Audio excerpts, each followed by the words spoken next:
안녕하세요. 결혼 2년 차의 30대 초반 남자입니다. 다른 사람도 아니고 장모님과의 일이라서 어디 가서 말하기도 참 그렇네요. 그래도 익명이 보장되는 사연으로 남아 제 이야기 한번 공유해봅니다. 저희 장모님은 굉장히 아름다우신 편이에요. 연애하던 시절에 아내 핸드폰에 저장된 사진으로 처음 보게 되었는데 사진 속 아름다운 여성의 정체가 다른 사람이 아니고 어머님이라는 사실에 적잖이 충격을 받았습니다. 피부도 윤기가 흐르고 탱글했고 평소에 운동으로 다져진 몸매, 또한 40대 초반이라고 해도 믿을 만한 정도였으니까요. 매번 생각만으로 하고 있었는데 장모님을 처음 보게 된 그날 저도 모르게 장모님께 아름답다고 입 밖으로 말해버려서 그 자리를 웃음바다로 만들었던 적도 있습니다. 아내와 사이도 각별하고 저희가 결혼하고 나서 구한 신혼집도 처가집과 가까워서 주말이면 자주 처가에 가고는 했습니다. 저희 부모님 집에도 자주 가기는 했지만 아무리 그래도 거리가 가까운 처가에 자주 들릴 수밖에 없었어요. 장모님은 세련된 외모도 외모지만 특히 음식 솜씨가 너무 좋으셨습니다. 휴일이 시작되는 금요일 저녁부터 장모님 댁으로 가서 일요일 아침에 돌아오는 일도 자주 있었는데 그런 자리가 부담스럽기보다는 나들이 나온 것 같이 소소한 재미였어요. 그렇게 할 수 있는 이유는 제가 잘하는 것도 있을 테지만 장모님 성격이 또 격식 같은 거 챙기지 않으시고 워낙에 자유분방한 성격이라 그다지 큰 거리감을 느낄 수 없던 것도 한몫했습니다. 당시 신혼생활을 시작한 저와 아내의 고민은 다른 게 아니고 아무리 노력해도 아이가 생기지 않았다는 것입니다. 병원에서 검사를 해봐도 우리 두 사람 사이에 별다른 문제가 있던 것도 아니었고 오히려 병원에서도 이유를 모르겠다는 듯이 나오니 정말 미치고 팔잡기를 노리시더군요. 계산만 잘해서 날 잡으면 좋은 소식이 있을 거라 했지만 그 이후로도 그렇다 할 소식이 없었습니다. 좀처럼 뜻대로 되질 않으니 가끔은 그냥 넘어갈 법한 문제들도 정말 큰 싸움의 이유가 되더군요. 그날도 이세 소식을 물으시는 우리 어머니의 질문에 아내가 투명스럽게 대답을 했고 그걸 볼수록 다툼이 생겨서 분위기가 좋지 않았습니다. 그날이 마침 장모님의 초대로 처갓집에서 하루를 보내기로 한 날이었는데 최대한 다툰 걸 티를 안 낸다고 한 건데 장모님께서는 이미 저희가 도착하자마자 저희 두 사람 표정만 봐도 무슨 일이 있는 건지 단번에 눈치를 챘습니다. 무슨 일이 있었다는 걸 알게 되니 아내가 그 길로 장모님께 와락 안기며 눈물을 흘리기 시작했고 저는 그 자리에서 대역죄인이 돼버렸습니다. 그래도 쉬러 간 처가인데 괜히 불편해져서 이러지도 저러지도 못하고 있는 와중에 장인어른께서 술 한잔하자며 저를 데리고 나서셨어요. 그날 장인어른께 한 소리를 듣기는 했지만 힘이 되는 말도 많이 들었습니다. 응원을 받으며 한두 잔 마시다 보니 어느덧 제 주량의 한계를 넘어섰고 그리고 결국 만취하게 되었습니다. 그래도 기분이 좋은 나머지 처가에 돌아와서 자고 있는 아내를 깨워 고래고래 소리를 질렀는데 술 취했으면 잠이나 곱게 자라는 쓴소리를 듣고 저는 혼자 군대 간 처남이 쓰던 방에서 잠을 자고 일어났습니다. 원래도 아침잠이 없는 편이기는 한데 지난밤에 먹은 술 때문인가 평소보다 더 일찍 일어나게 되었습니다. 술에서 깨니 입안이 바싹 말라있고 갈증이 엄청 나더라고요. 아직 아무도 일어나지 않았겠다 싶을 정도로 이른 시간이었으니 살금살금 자는 사람들 방해 안 되게 조심스럽게 부엌으로 향했습니다. 그런데 열려있는 냉장고 문 뒤로 쪼그려 앉아서 냉장고를 뒤지고 있는 아내의 뒤를 보게 되었습니다. 술에 취해서 한 사과였지만 지난 밤에 술 취한 상태로 어쨌든 미안하다, 사랑한다고 사과도 했겠다. 아내의 기분을 떠보기로 했습니다. 평소에도 짓궂은 저의 장난을 싫어하지만 화가 나 있으면 받아주지도 않거든요. 냉장고 안을 뒤적거리느라 정신없는 아내의 뒤로 돌아가서 저의 몸을 밀착시키고 장난을 쳤습니다.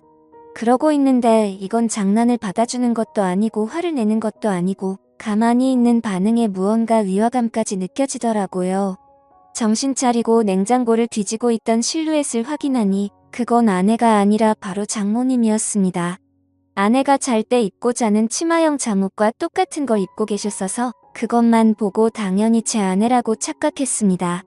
생각해보면 아내가 처가까지 와서 냉장고 정리를 할 이유가 없는 게 당연한 것인데 왜 냉장고 안쪽까지 몸통을 쳐박고 있는 게 당연히 제 아내라고 생각했을까요? 장모님은 제가 민망할까봐 배려를 해주신 건지 아무 말하지 않고 가만히 계셨습니다.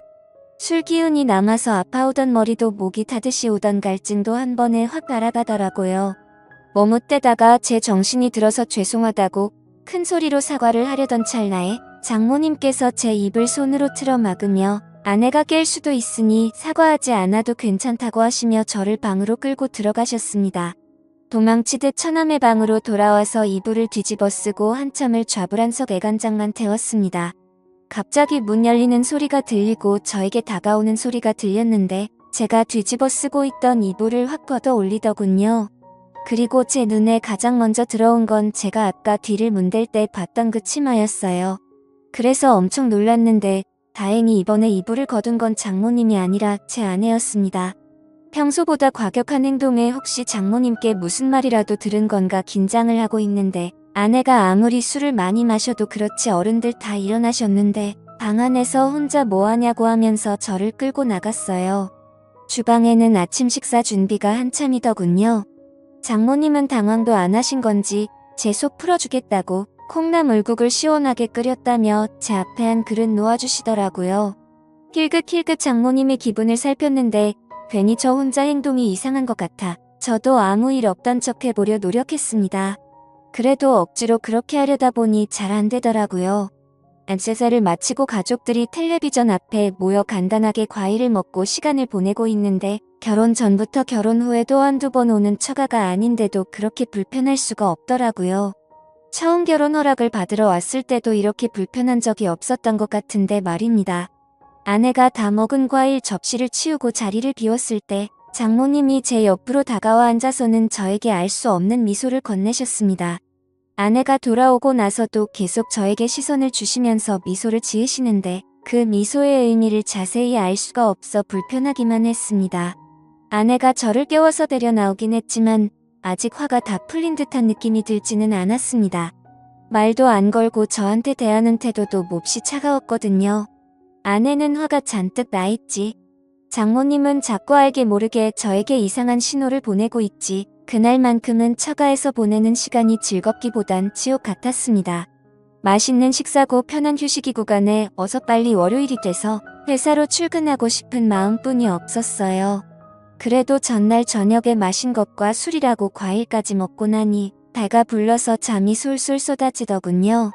어차피 불편하게 있을 바에야 제가 잠들어 있으면 아무도 방해하지 않을 거라 생각이 들었고 이러나 저러나 눈치 보고 욕먹는 거는 똑같을 텐데 그러면 차라리 전날 저녁에 과음한 걸 핑계삼아 잠이나 자고 방해받지 않은 수면 끝에 집에 돌아가서 빨리 출근 준비를 하겠다 하는 게 이 지옥에서 벗어나는 길이라는 생각이 들었습니다. 그렇게 한참을 자고 있는데 이번에는 누가 저를 흔들어 깨우더라고요. 비몽사몽 잠결에 눈을 뜨니 코앞에 가까이 저를 쳐다보고 있길래 아내인 줄 알았는데 장모님이었습니다. 하마터면 팔을 뻗어서 끌어안을 뻔했는데 정말 화들짝 놀라고 말았어요. 비명을 지를 뻔했는데 이번에도 장모님이 그 가늘고 여린 손가락으로 제 입을 틀어 막으시더군요. 지금은 다들 낮잠을 자고 있다고 하시면서 저를 데리고 어디론가 데려가셨어요. 장모님이 저를 데리고 들어간 빈 방은 다른 곳이 아니고 바로 아내가 결혼 전에 쓰던 아내가 자라온 방이었습니다. 매번 방문할 때도 정리가 안 되어 있다는 등 핑계를 대며 저에게 보여준 적이 한 번도 없는 곳이었는데 장모님께서 이번에 저를 위해 열어주신 거예요. 방 안은 깔끔하게 먼지 한 털 없이 정리되어 있었고 그걸 보니 장모님의 손길이 구석구석에서 느껴졌어요. 그중에 눈에 들어온 건 아내의 화장대 위에 놓여있는 저와 아내가 연애하던 시절에 같이 찍은 사진이었습니다. 그리고 그 옆에는 저와 이야기를 써놓은 아내의 일기장이 있었어요. 그 안에는 아내가 저를 얼마나 사랑하는지에 대해서 적혀 있었습니다. 아내에게 이런 모습이 있나 놀라고 있던 가운데 장모님께서 아내가 저를 이만큼 아끼고 사랑하니 우리 딸 마음고생 좀 덜 시켰으면 한다고 본심을 말하셨어요. 아침에 제가 다가왔을 때를 말하시면서 이상은 없는 것 같은데 너무 조바심 내지 말고 하다 보면 좋은 소식이 있지 않겠냐고 농담처럼 말도 하셨고요. 그 말을 들으니 다시 아침에 장모님과 있던 일이 떠올라 얼굴이 새빨개졌습니다. 그렇게 아내가 연애하면서 쓴 일기장을 보고 있는데 아내가 소리를 지르며 방 안으로 들어오더군요. 그걸 왜 보냐, 그걸 왜 보여줬냐 하며 당황하는데 그 모습이 오랜만에 너무 귀엽게 느껴졌습니다. 장모님 보는 앞에서 아내에게 잘하겠다 약속을 드렸어요. 그리고 그날 저녁에 나온 이 식탁에는 스태미너에 좋다는 음식들 원상이 차려져 있더군요. 장어구이를 밥 반찬으로 먹을 거라고 상상도 해본 적이 없었는데 그날 처음으로 장어구이를 밥상에서 먹게 되었습니다. 장모님은 깨알같이 꼬리 부분을 제 밥 위에 집어 올려주시면서 남자가 힘쓰려면 꼬리를 꼭 먹어야 한다며 은근슬쩍 농담을 하시고 아내를 보고는 사위가 그래도 노력하는 것 같은데 너도 빼지만 말고 잘 좀 받아주라면서 농담을 하셨어요. 스태미너에 좋다는 버섯이나 마늘 같은 것도 계속해서 챙겨주시고 철이 지나서 제가 좋아하는 겨울석화까지는 아니었지만 어디서 굴도 잔뜩 싸오셔서 준비해 주셨더라고요. 아시죠? 다들 굴은 아연이 풍부해서 장어 꼬리보다 훨씬 스태미너에 좋다는 걸요. 제가 과연 그날 저녁 식사를 한 건지 보양식을 먹은 건지 모를 정도로 기력 보충을 했습니다. 집에 가는 길에도 저녁에 먹고 남은 음식들을 양손 가득 싸주셨고요. 사위 걱정하는 장모님 사랑도 느꼈고 아내가 저를 어떻게 생각했고 얼마나 믿고 있는지도 알게 되었고요. 사실 이 사연을 쓰게 된 가장 큰 이유 중에 하나는 이날을 기점으로 언제인지 정확히는 모르겠지만 오랫동안 기다려온 우리 아이의 소식이 찾아왔기 때문입니다. 저를 응원해준 처가 식구들과 저를 사랑해준 아내 덕분이라고 생각해요. 이제 행복하고 화목한 가정을 꾸리고 좋은 아빠가 되는 일만 남은 것 같습니다. 지금까지 제 사연을 들어주셔서 감사드립니다. 구독과 좋아요 부탁드려요. 감사합니다.